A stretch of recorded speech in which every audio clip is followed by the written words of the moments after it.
In today's video, I set out to answer a simple question, and that is, does vodka actually make pasta taste better? However, in true Ethan fashion these days, what started as a very simple question spiraled into many more questions, a deep dive into the food science behind alcohol, and 3 different taste test experiments. The first 2 tests are a home cook peer review of some vodka testing that Kenji Lopez Alt did for Serious Eats a couple of years ago, so we'll get to see if my conclusions line up with his. Would not recommend number 2. And then in the third experiment, I wanted to run a test of my own, expanding beyond vodka. So for this test, I busted out the gin, white wine, and mezcal, among some others, to answer the question, is vodka even the best tasting liquor to use for pasta alla vodka? Because at least one origin story makes it seem like this dish was merely a product of circumstance by some vodka salesman who was trying to make the spirit more popular. So naturally, my question is, what if he was just a salesman for a different type of alcohol? Would pasta alla gin, mezcal, or wine be as popular as the now renowned pasta alla vodka? And straight up, I had so much fun making this video, looking into the science, running through the experiments, and really testing my palate as best I can. And it has completely changed the way that I'm going to approach how I use alcohol in my cooking in the future. So with that being said, let's break it down. I think it makes most sense to first cover this base question, and that is, how does adding an alcoholic drink impact the flavor of a dish? And in short, there are just 3 use cases. First is introducing the flavor of ethanol, and I'm talking like the actual ethanol or alcohol molecule that is chemically the same in vodka, beer, or wine. Secondly, the ethanol can enhance existing flavor molecules in the sauce through cooking. I'll explain the science on that one in just a bit. And then thirdly, the alcoholic drink can introduce flavors from other ingredients in the drink itself. For example, imagine using wine instead of beer for poaching bratwurst. It's going to taste way different, not because of the actual ethanol or alcohol molecules, but because wine is primarily flavored with grapes and beer is primarily flavored with hops or malt. And in theory, assuming we're adding an unflavored vodka to our pasta sauce, it's going to impact the flavor in those first 2 use cases. Now, if you're like me, you probably have more questions than answers at this point, and there is a fair bit more to explain, but keep those 3 use cases in mind as we go through the video, because each of the use cases relates directly to each of the experiments. So with that being said, let's hop into experiment number 1. I recreated Kenji's test he outlined in this Serious Eats article, where he diluted the alcohol content of vodka in different sauce samples. For this, I made 1 mother batch of vodka sauce, which was done by melting 45 grams of unsalted butter to a pan, and then adding a diced medium onion, 3 cloves of minced garlic, and a hefty pinch of red pepper flakes before adding a sprinkle of salt and letting all of that saute down for about 15 minutes. Once the onions were softened, next goes in 130 grams of tomato paste, followed by 400 grams of whole peeled tomatoes, before simmering all of that down for another 10 minutes or so. Finally, turn the heat down to low and pour in 240 grams of heavy cream and stir that to incorporate. Now, to turn the sauce from chunky and dull pink looking to a sexier looking, smooth and vibrant color, just add the entire pot to a high-speed blender along with 55 grams of Parmigiano Reggiano and blitz everything together. Lastly, add salt to taste, and this sauce tastes amazing as is, but let's add the vodka. For this, I made 5 different 100-gram samples of sauce with different concentrations of alcohol by volume. First, we have the 100-gram control with no vodka added. Next, we have 1% alcohol by volume, which was 2.5 grams of 40% vodka and 97.5 grams of the sauce. Then we have 2%, which was 5 grams of vodka and 95 grams of sauce, and then continuing on down to the 3 and 4% samples. And for each of these, I shook them all up and did not cook the sauce at all before testing. And remember, in this first test, we're really only focused on trying to see what the flavor of ethanol tastes like. And as noted in On Food and Cooking, as a volatile chemical, alcohol has its own distinctive aroma, which we experience in its purest form in unflavored grain alcohol or vodka. And in this test, I want to answer these two questions. One, does vodka have to be cooked in the sauce to provide a lift in flavor? And secondly, if so, is there an ideal concentration in this raw form? And in Kenji's testing, he found that none of them were great. He said that 4% was downright inedible. At 2%, the sauce was bearable. And then at 1%, he did just barely prefer it to the alcohol-free sauce. So I'm really curious to see how I respond to these because, again, taste is fairly subjective. So I could be more or less sensitive to the amount of vodka added. So let's taste. Let's get into this.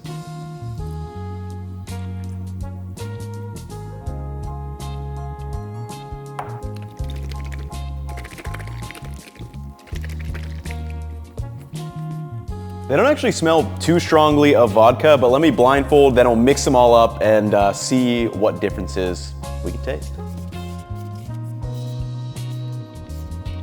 All right, I'm just gonna go for like a back of the spoon test for each of these. Won't use too much just because this test, you probably don't wanna add straight alcohol after you've cooked it, but yeah, maybe there's something to learn.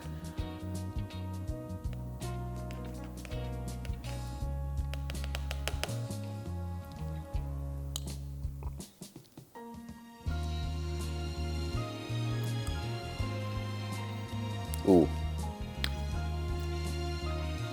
That was noticeably bitter. Would not recommend number 2.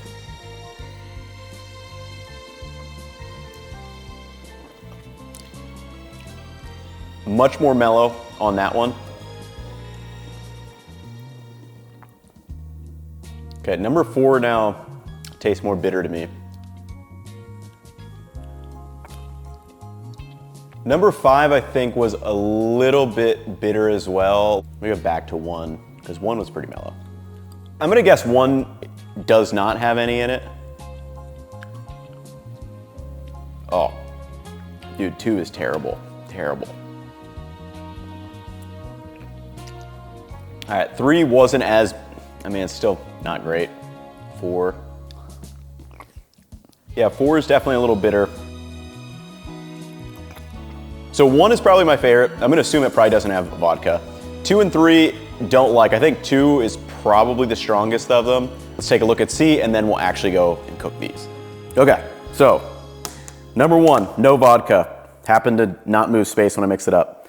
Number 4, yeah, not good at all. Number 3 was 1%, okay. Number 4 was 3%. Number 5 was 2%. Very clearly, like 2, terrible.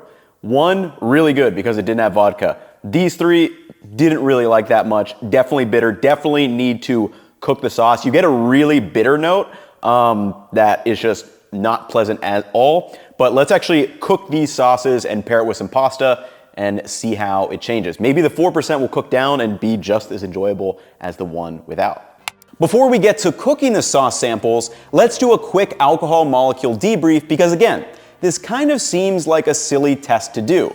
Everyone knows that you are supposed to cook off all of the alcohol anyway, so any bad flavors from the vodka should cook off.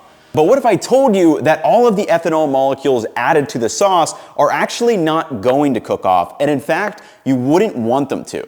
If all of the alcohol molecules completely cooked off, that also means that there would be no alcohol molecules that could bind with the existing flavor compounds in the sauce, which is what we are testing for in the second experiment. Now, if that is the case that all of the alcohol will not cook off during the cooking of the sauce, you might be wondering how exactly much is going to be left behind, and in short, it's tough to tell. The alcohol molecule is more volatile than water and actually has a boiling point of just 173 degrees Fahrenheit, well below the 212 degrees Fahrenheit of water. So even a sauce on a light simmer will start to evaporate the alcohol, but how much exactly is going to be left depends on a variety of factors. This includes the cooking temperature, the cooking time, the amount of sauce, the concentration of the ethanol in the first place, or the surface area of the pan. However, as noted in On Food and Cooking, experiments have shown that long simmer stews are going to retain about 5% of the alcohol initially added, so think your red wine braised short ribs. Briefly cooked dishes, on the other hand, could be anywhere from 10 to 50% left behind, and this is where our pasta alla vodka falls. And then lastly, in flambés, as much as 75% of the alcohol could be left behind, such as in your bananas Foster. Now, it is true that the concentration of ethanol is going to decrease as we cook the sauce, but some of the flavor of those ethanol molecules will still be present. And in this first test, I did not prefer that flavor at all. So for my taste, this first aspect of providing flavor through ethanol is a complete negative in my opinion. And you may also be wondering, specifically, what does ethanol taste like? The alcohol molecule actually does bear some resemblance to a sugar molecule and technically has a slightly sweet taste, but overall it's predominantly bitter, which was the flavor that came through strongly in each sample I tested. Also, have you ever wondered why a shot of liquor burns on its way down? Well, according to this video, this sensation is caused by making our TRPV1 receptor more sensitive. So it's going to activate at 93 degrees Fahrenheit when we take a shot instead of its normal 107 degrees. So our body temperature at 98.6 creates that hot sensation in the mouth and nose. And what's important to take away from this is that the bitterness and burning sensation caused by ethanol do increase as the concentration of ethanol increases. So, all things being equal, a beer, for example, at just 5% ABV is less bitter and makes no burning sensation, whereas a 40% ABV vodka is very bitter and tingles on the way down. But remember, in the pasta alla vodka testing, we're diluting this way down. So I'm taking a 40% ABV vodka, but only adding a couple of grams to the 100 gram sauce sample, so we have these 1 through 4% samples. So you may be wondering, why did I bring all of this stuff up? Well, unfortunately, while the science is fairly cool to learn, the main conclusion that I took from this test is we are not adding vodka to make the sauce taste like ethanol. Again, this might have been obvious and we probably could have skipped it, but I do like to challenge all of my assumptions, and this sets up a lot of the information that will be used in use case number 2 and 3. So let's hop into experiment number 2. For this test, we're looking to answer, do the ethanol molecules enhance the existing flavor molecules in the pasta sauce? And again, if it does, what is the ideal ratio of vodka to sauce? Continuing on from experiment number 1, I took each of the 100 gram vodka sauce samples and added them to a pan over 200 degrees Fahrenheit, along with 100 grams of cooked pasta, and mixed the two together until combined, and then let this simmer down for 6 minutes. Now, remember, during this time, the alcohol has a boiling point of just 173 degrees compared to the 212 degrees of water. So for each of these samples, a significant portion of that alcohol, it could be as little as 10% or up to 50%, is going to be evaporated. Now, for simplicity's sake, let's assume it's 30% of the original value. So our 1% ABV becomes 0.3%, the 2% becomes 0.6, and so on. And additionally, this cooking process is causing two important things to happen to the taste. First, as the ethanol concentration goes down, the dominant flavor of the bitterness will also go down. And then secondly, the ethanol molecule itself will start chemically attaching to both water-soluble and fat-soluble flavor molecules in the sauce, releasing fruity esters which can provide another depth of flavor. And after cooking each of these samples, I immediately capped them to avoid any additional alcohol evaporation into the air. And with this test, I'm really interested to see how much the alcohol flavor changes as it's been evaporated down. And secondly, does that release of the fruity esters actually increase the enjoyment of the dish, or is it just too settled to even make a difference? And when Kenji did this test, he found that all of them were pretty good, with the 2% ABV being his preferred amount. But will I agree? Let's find out. So all these are within about 5 degrees of each other. I'm gonna give them one final stir before I taste test, just to make sure that, maybe one doesn't taste better because, it's colder or hotter, but they should be right around like 115 degrees Fahrenheit, which is warm and should give us a nice full like breath. It's not gonna be scalding hot where like, if something's too hot or too cold, you actually aren't able to taste all the notes as well. So hopefully this kind of 115-ish, 120 degrees Fahrenheit number is pretty good for this pasta. Also, the only other interesting note, like I definitely could smell the alcohol when I was cooking the 4% one. I didn't really notice it too much in the others though, but definitely interested to see how these play out.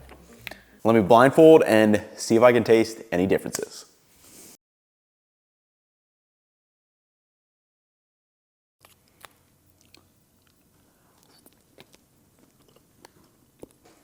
Tastes good. Love that spicy kick on the back end of pasta alla vodka from the red pepper flakes. 2, maybe a little bit more bitter than number 1.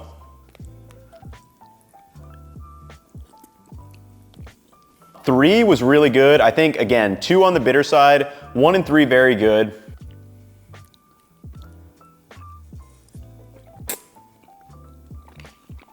4 reminds me a little bit more of number 2. I think 1 and 3, a little bit more mellow and fruity, which I personally like. Number 2 and 4 definitely have some like bitter notes in there that I'm not a fan of.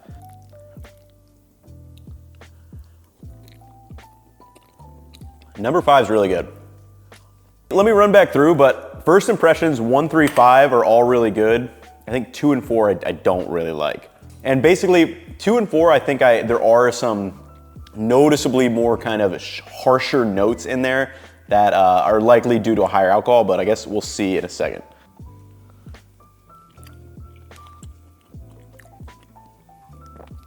Yeah, I just don't really like 2. 1 is really good.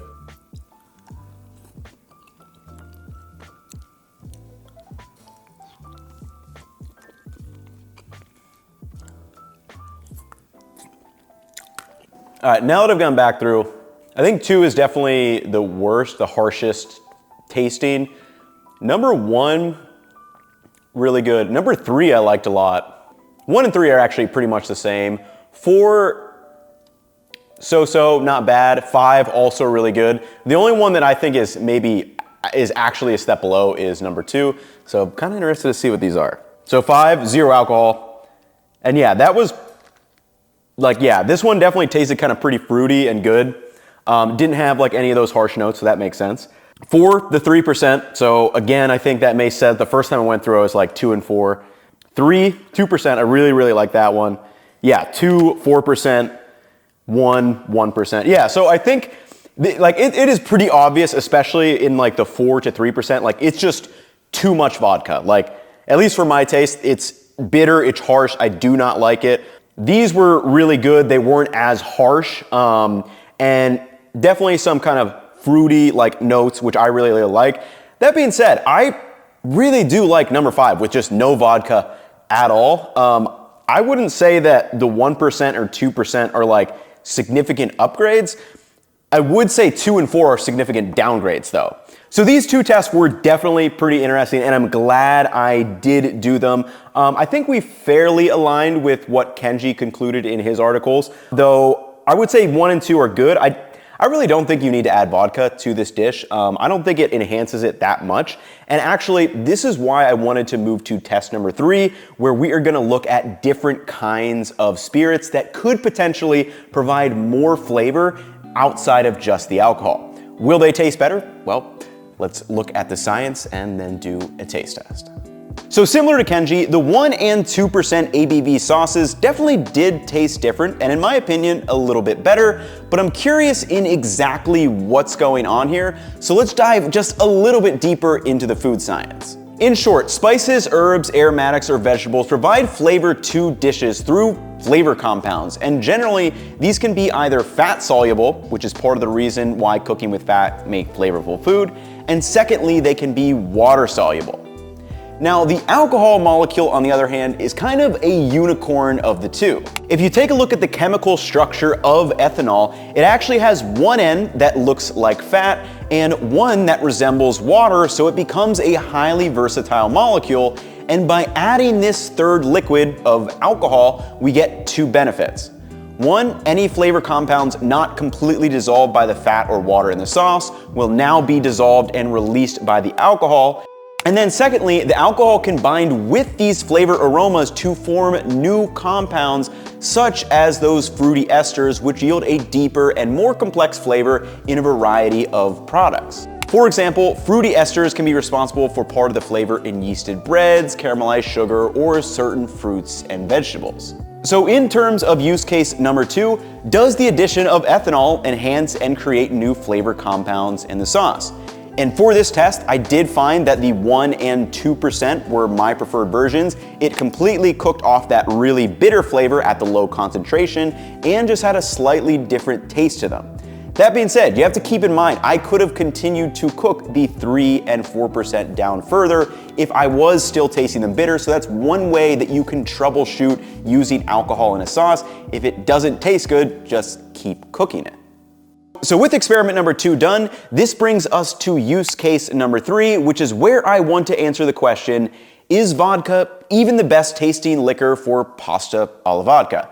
And adding vodka to this sauce really just works in those 2 use cases. But use case number 3 is really the whole reason why I wanted to make this video. And with this use case, we're really stepping away from the actual alcohol molecules, but instead we're using the flavor of the drink itself. And if you remember from earlier, as far as liquor goes, alcohol is very much in the neutral tasting zone, as it's basically pure ethanol diluted down to 40%, except there is a whole slew of alcoholic drinks that have a much wider range of flavors. For example, as noted in On Food and Cooking, alcohols can contribute distinctive flavors, often including acidity, sweetness, and savoriness, and the aromatic dimension provided by the alcohols and other volatile substances in the liquid. So my question is, wouldn't some alcohols with more interesting flavors make the sauce taste more interesting? For example, both gin and vodka's alcohol content is made from distilling a neutral grain. Except gin is distilled with juniper berries and other botanicals like coriander that lead to a piney, herbal, and more floral flavor. And to me, those flavor notes sound a lot more appealing to add to this tomato-based sauce rather than a neutral tasting vodka. And a good way to think about this is that adding gin to your pasta sauce is kind of like adding vanilla extract to your baked goods. This mixture is just vodka and vanilla beans, and those alcohol molecules are actually extracting and binding to the aromas from the vanilla beans in this jar, so in another 5 or so months, it's going to carry those flavors when I add a spoonful of this stuff to an ice cream base. Now, specifically for experiment number 3, these are the 5 alcohols that I chose to test. First, we have mezcal, which is made from agave and has a dominant flavor note of smoky and earthy. Secondly, we have the gin, which is that piney flavor. Third, I picked out some white wine, which this one is a bit more citrusy. Then I chose to use a wheat vodka, which again should be fairly neutral, but I was curious. And lastly, we have the same corn-based vodka that was used in the first 2 experiments. And I kept all of them the same at 2% ABV from the prior experiment, and as you'll notice in the graph, this does mean that we will have slightly different amounts of alcohol added. For this test, I made another large batch of the Serious Eats pasta alla vodka sauce. Again, I separated them out into 6 portions before adding each of the alcohols to make a 2% ABV solution before cooking.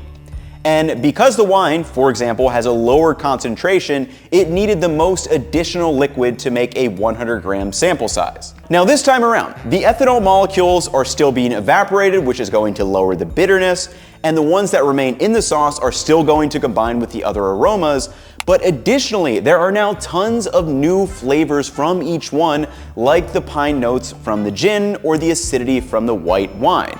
Now what we are testing for here is, do the additional flavor compounds from the alcohol drinks enhance the pasta? Let's have a look. Okay, this is the test that I have been most interested to try since I got the idea for this video. So we have our control with no alcohol, the white wine, corn vodka, wheat vodka, mezcal, gin, all with the same amount of alcohol percentage, but obviously slightly different amounts of the actual liquid. So what I'm gonna do is blindfold and actually take these off and just do a sniff test first. Then I'll go through and do the taste test. But I'm thinking it's probably gonna be fairly easy to at least tell the white wine and the mezcal. The vodkas, I'm not really sure. I'm not a huge vodka guy, so I don't really know. But mezcal is super smoky and super fragrant, and white wine should be fairly sweet, but let's blindfold and give them a test.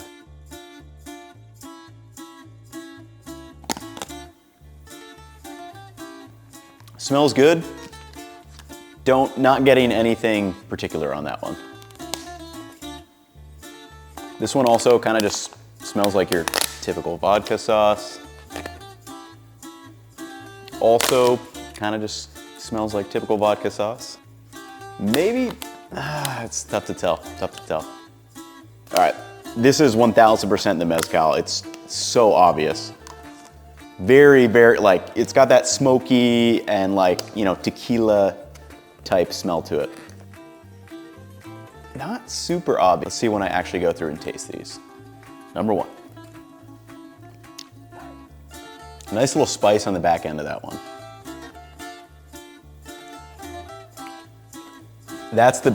It's the mezcal for sure. You get, again, it just has such a distinctive flavor that I think works pretty well with this.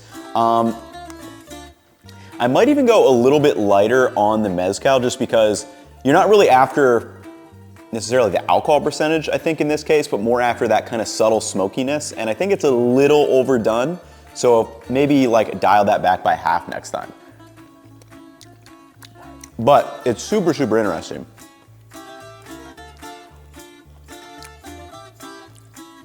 That one, good. Maybe a little bit more muted than the other ones, which maybe without any alcohol. Well, I guess we'll see at the end. That might be one impression off that one, that one does not have alcohol. I don't know what it is about that one, but that one tastes a little bit more vibrant than the prior one that I tasted. No other like super strong flavors, but just kind of feels a little bit brighter and nicer to me than the prior one, which I think was 3. Very similar to number 4.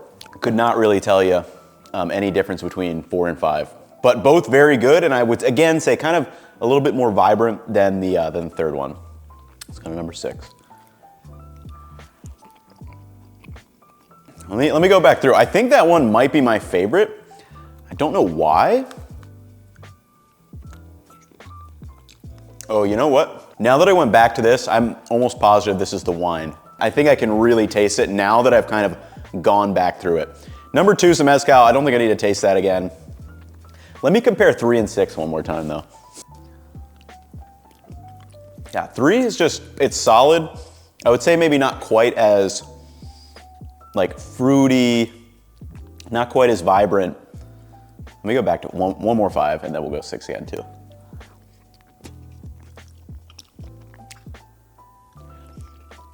All right, I think 6 is my favorite. It might be the gin. I feel like it's a little bit more herbaceous in a way. Not 100% sure though. The mezcal, very obvious which one. Again, white wine, when I went back to it, I'm almost positive this has got to be the white wine. 3, solid. I think 4 and 5 might be the vodkas. 3 is the one without any. And then 6, I think, is the gin. But let's give it a see. Okay, so number 1, white wine. All right, we got that one. I didn't get it right away, but after I went through all of them and came back, was very obvious that this was the white wine. Mezcal, number 2. The 3 was wheat vodka. That is interesting. So then I'm kind of curious what these are now. 4 is the corn vodka. 5 is the control with no alcohol. And then 6 was the gin. And I gotta say, like, for my money, I think gin makes it better. Not because of like increased alcohol percentage, but just because it has new flavor notes that vodka is pretty clean and neutral tasting as far as alcohols go. Gin really good. Like I would start making pasta alla gin now. I think that might be my final conclusion. But anyway, let's wrap up this video and go over some final conclusions on how to really think about how to use alcohol in your cooking, because like I said, it kind of depends on which way you want to go and how you want to use the alcohol in order to come up with a final product. But this was absolutely fascinating, and I'm gonna start making pasta alla gin. It's happening. So in conclusion, does vodka actually make pasta taste better? And it turns out that it does, but you also have to keep in mind that a sauce made with butter, tomatoes, and a bunch of heavy cream already tastes really good. But by understanding this new alcohol food science, we can use it to apply new complexity and layers of flavor to our dishes, whether it's pasta alla vodka or the next time you braise something. And I really think the third use case is the most important one to focus on for home cooks. In testing, I prefer the sauce with the gin the best. It's subtle, but adding those piney, herbal, and floral notes pair much better than the neutral tasting notes of vodka, where I could pick up a little bit of difference, but not much. When it came to the mezcal, on the other hand, I think 2% is a little bit too high, not because of the alcohol content, but just because the smoky flavor of mezcal is pretty dominant, so it kind of masks some of those other flavors. So if I was using this at home, I would probably dial it back and just add a little bit at a time to kind of find that right balance. The white wine, on the other hand, just added too much acidity and sweetness for me. And again, with this last use case, we're less concerned with the actual amount of ethanol molecules being added and just asking yourself, do I want the flavor notes of this particular drink to be in my dish? For example, a dish braised in beer is going to taste way different than a dish braised in wine. Anyway, I have zero idea how long this video ended up being, but hopefully you guys have enjoyed. Just keep those 3 use cases in mind next time you're using an alcohol in any types of cooking. But that is going to wrap it up for me in this one. I will catch you all in the next one.